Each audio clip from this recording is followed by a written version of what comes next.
Welcome to the Building Design Primetime Podcast, focused on providing valuable information for anyone looking to undertake a new build or extension project. We'll share our tips, tricks and stories from a building designer's perspective.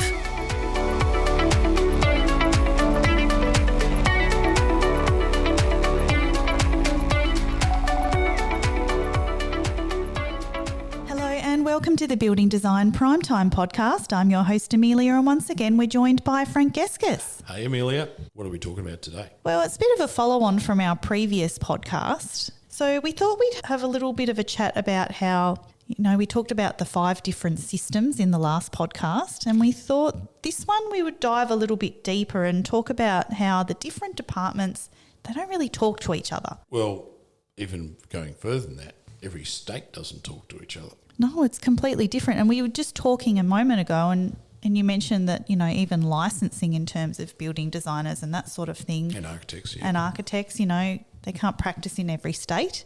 No.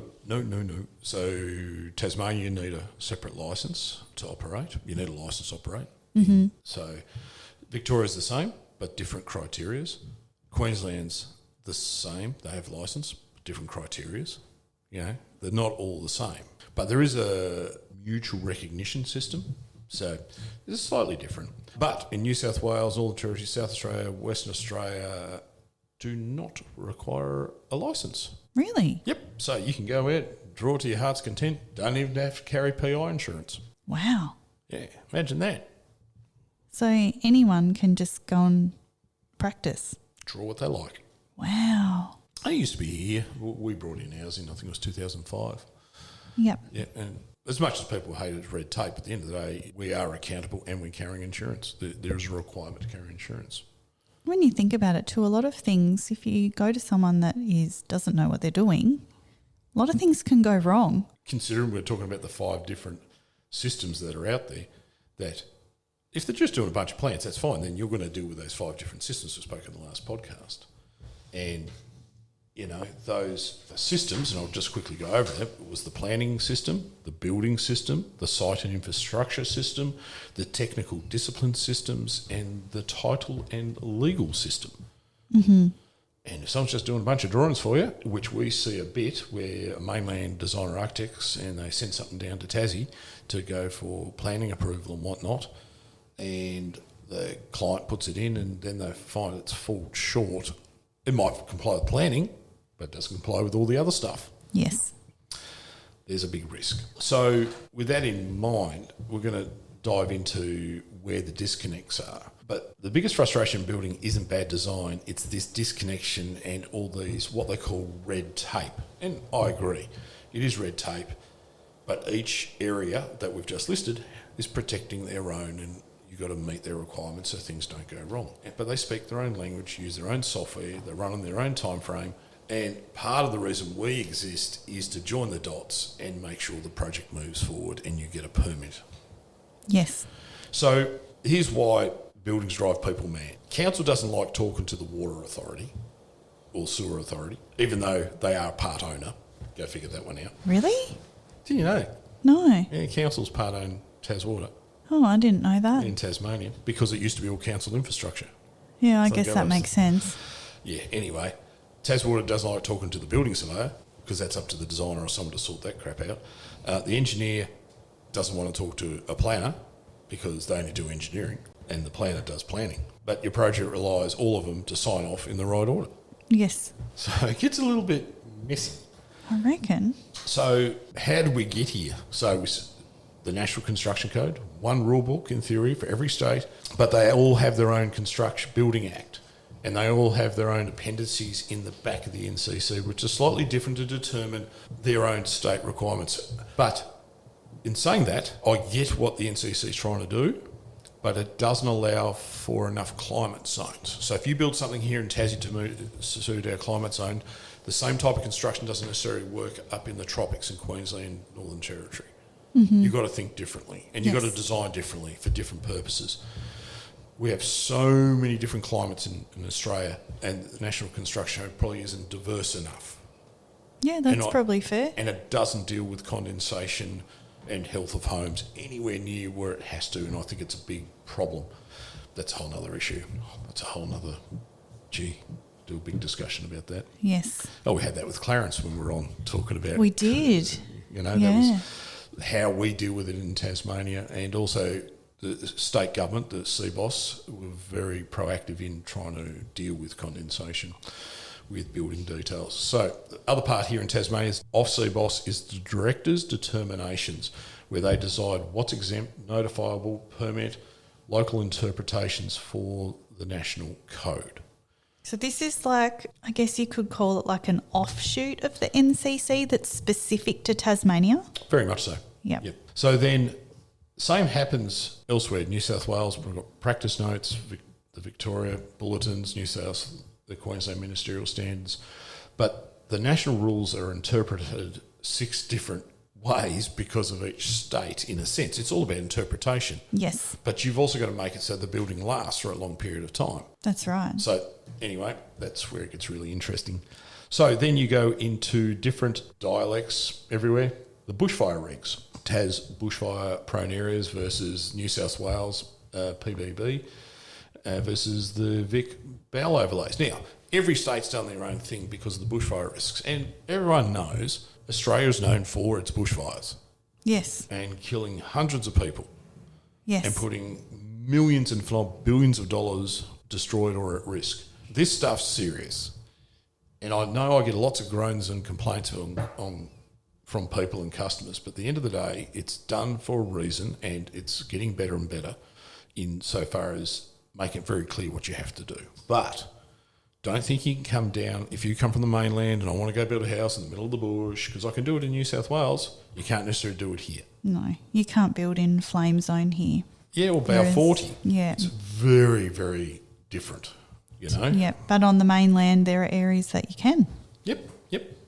Thermal compliance. Tasmania is stuck to 6-star. I believe New South Wales and Victoria, they've all gone 7-star. Mm-hmm. Other states have put a pause on it, so that's a difference in thermal comfort. And I've expressed this before, I worry about the 7-star push when they haven't considered solutions about condensation. Yes. Which will then make sick homes. I reckon it's going to come back to bottom.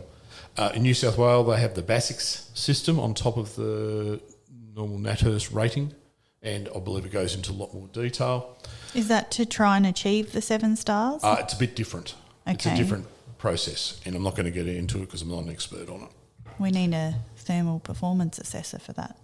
Toby spoke about that last time. We'll have to get him in again. Yeah, we haven't will. spoken to Toby for a while, have we? We haven't. See what he's up to. Planning terminology. Again, I believe we're very fortunate in Tasmania that we have the State Planning Commission, and some people would think I'm a nutter saying that, but we have a statewide planning scheme. So then general res is the same on every municipality and every planning scheme of all 28 odd councils that we have. We have a lot of councils. For 500,000 people. Yes. We're not going to discuss that. No. But as I understand it, in the other states, that all municipalities, even though they have some state guidelines, can still do whatever they like and keep changing it. It's like a moving goalposts. Someone can correct me on that. But this is what I understand from talking to a few other designers and architects around the country. And even the word permit or complying development is another terminology that may change. So if you're moving interstate, comparing stuff, it could be quite difficult with the wording. We have plenty of architects and the like and building designers doing work in Tasmania, but our system is very different. Yes. And appear complex. But on the flip side, I've had the chance to work in Victoria, New South Wales, Queensland, and this is with expats, and it comes to that trust factor. Hey, can you sort this out for us? Sure. But then what I've realised, their systems are quite different, and learning a completely new system to be efficient is really hard. It's like starting from scratch. And you need some people to guide you on that, and I was fortunate enough to lean on a few people to assist me. But I pity anyone who doesn't. Yes. Have someone to do that for them. So interstate, you've got to be very aware that the systems are quite different. So the Tasmanian twists, so specifically about our stuff, is the CBOS oversight, Directors Specified List, the risk categories, the CLC forms, the CCWs, the Tas Water, all those types of things are part of what we have to get approval if required, and not including titles and the terminology that is used in our title and folio agreements.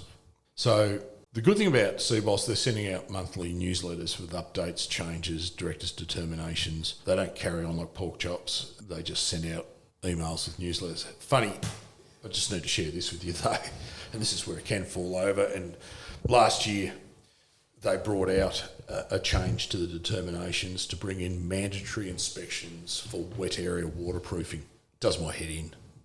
It's one of the biggest failure rates in the country of waterproofing failures, yet it's only since last year that you've got to have a mandatory inspection on it.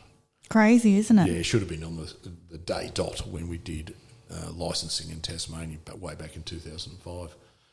Anyway, it came in, and I had an architect mate ring me up, and it was like about 5 or 6 days after it was implemented, the cut-off date. And he goes, "Mate, have you heard about this? Got to do this and add this to our drawings and do this, that and the other, and the mandatory inspection." Says, "Yeah." "Well, I haven't heard about it." "Well, why not? CBOS has been in the newsletter. I'm not on that." I says, "How can you not be? You're licensed." So he might have unsubscribed completely. Anyway, he had 4 projects. And he had to go modify all the drawings. Really? Yeah, he got caught out. He was so mad. And then he started blaming his body that he's a member of. And it's not their fault either. I mean, as a professional, we have to keep up to date with this stuff. But when you're a single operator, it's really hard. Yeah. Yes. So much stuff flying around. So just be aware, like we talk about the 5 different systems, we also get 5 different bits of information when there's updates. Yes. And that doesn't include the Australian standards. Yes. Because that's like a thief in the night, it changes. And they don't tell us when they change an Australian standard.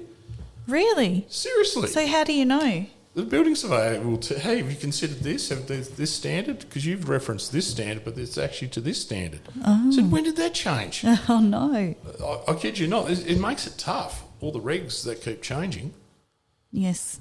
So, yeah, it's a little bit different everywhere. So then you got, different planning terminology and different processes there in different states. The planning processes are quite different. The same drawings, different councils, different answer is a classic one, and it comes down to different interpretation. And this is also under the planning suite, different interpretation. Also, providing the quality of drawings in Tasmania, minimum documentation standards. If you fall under that, the building surveyor will go back, "Hey, you haven't provided this," or the council planning department goes, "You haven't done this to this detail," or "You haven't provided an engineer certificate because you're in highly reactive soil, you could put slip joints and all the plumbing, and you need an engineer to sign off on that." Mm-hmm. Yeah, it can delay projects. Yeah, it would. And gets expensive. But this is basically just making you aware on the complexity and the differences within our own systems, but also statewide, Australia-wide, and you've got to be on your toes all the time to make sure that you're, meeting all the requirements. So we translate and coordinate. We know who to talk to, what order, what's the best paperwork each one needs, and then our aim is to get the permits faster. Yes. So with less headaches. So it's an internal workflow, and it's taken years and years to develop, and it keeps getting adjusted as we go along. It would, as there's more, regulations and things that get implemented. That's more documentation, more checks. More coordination. Yeah. Big coordination between designers, engineers, planners, surveyors and the authorities. And some of the authorities we can't talk to. Really? Yeah. So we can't submit to the environmental health officer, say for a septic, we can't do it. It's got to be referred from the building surveyor. So if we're doing commercial work, we can't refer to Tas Fire directly. If you're lucky enough to build relationships with these people in there, then you can give them a ring and talk, but it's not official. It must be really frustrating because with a lot of that stuff that we coordinate, our hands are tied. Some of it is, yeah. We have no control over, the outcome. No, but if you're in the game long enough and you build up a level of respect within the industry, people will talk to you and you can get to the source to have a chat. Yep. And then understand it better. So I suppose at the end of the day, these systems weren't designed to communicate, but your project depends on them to be able to be coordinated. Yes. So we've learned to be the professional translator in this world. Of those 5 different steps. To get your permit. Yes. So get your sketches ready if you want to start building, your ideas, your thoughts. Work with a design and architect and make sure they do the full package for you. Or at least know exactly what you're paying for. Well, exactly. I think that's right. the important part, because, you might be happy to give it a crack and arrange all your, your own permits and that sort of thing. Yep. Not that that's probably something we would recommend if it's something you don't know much about. But So we're going to put something together, a bit of a guide that you can put online. So the 5 different systems of building design. So you'll be able to get that at primedesign.com.au. So then you're aware of what you need to do in a broad sense. yes, And what you need to expect whoever you choose to do your design and coordinate all this stuff. exactly. Because as we said, it's not just about drawings. Yeah, it's exactly. Everyone's playing the same game, but with different rule books. Exactly. All right, we might wrap it up there, folks. Thanks for listening to the Building Design Primetime Podcast. Catch us later.